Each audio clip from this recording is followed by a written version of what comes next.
Hi, I'm Bryanna and I'm a Lincoln Creek pal, and today I'll be reading The Night I Followed the Dog by Nina Laden. It's 10 p.m. Do you know where your dog is?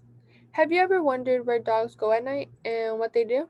Well, the little boy in this story has reason to believe that there is something funny going on, and he's ready to find out what it is. Join him on his hilarious adventure. The Night I Followed the Dog. Words and Pictures by Nina Laden. I have a dog. Nothing exotic or special, just an ordinary dog. In fact, I always thought he was a boring dog.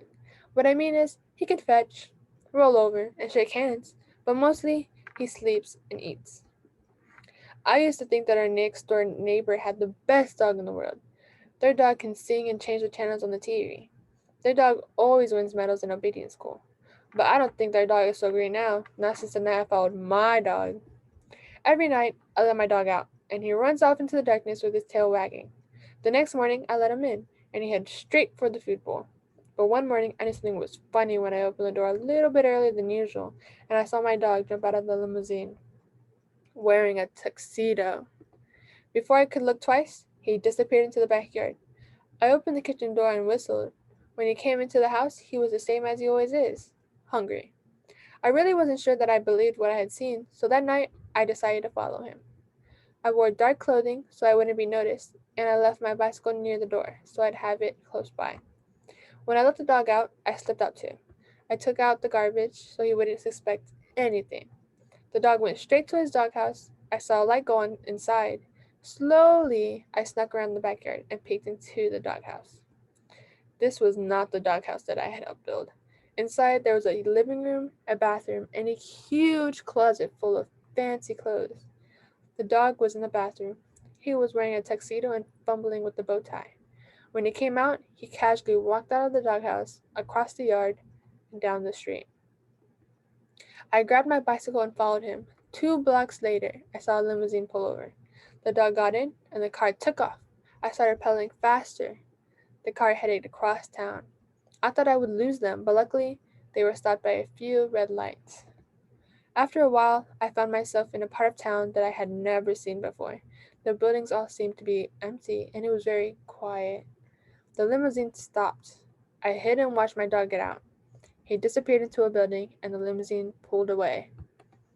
There was nothing on the outside of the building, just 2 brass fire hydrants on either side of the entrance. I opened the door. At the end of the hall, there was a neon sign that said, "The Doghouse." I crept closer. It looked like some kind of club. I decided to get a closer look. The moment I opened the door, 2 mean-looking bulldogs appeared and said, "You can't come in here." I didn't know what to say, so I said, but, I saw my dog. I mean, I think my dog's in there." Just then, my dog walked over and said, "It's okay, boys, he's with me." The bulldog said, "Sure, boss. Whatever you say, boss." For a minute, that seemed like forever. I waited. Then my dog said, "I knew you would find out eventually." "Well, now you know. This is my place." I looked around. Finally, I asked, "What is this place?" My dog said, "This? This is a place where dogs come after a hard day. It's a place where we can relax. It's a place where we can talk about our problems with the mailman or with the poodle next door. See all the sofas? We can sit on the sofas here. We can get treats without having to lie down, roll over, or play dead. And if we want to chew on a shoe or chase our tail, no one will stop us. We have no master here, no leashes, and no rolled up newspaper. This is a place where dogs can be dogs." We sat down. A cocker spaniel came by and asked me if I would like a bowl of water or some biscuits. Little by little, dogs of all kinds started coming in. Some danced, some talked. They all looked at me a little funny, but when they saw who I was with, they smiled and shook my hand.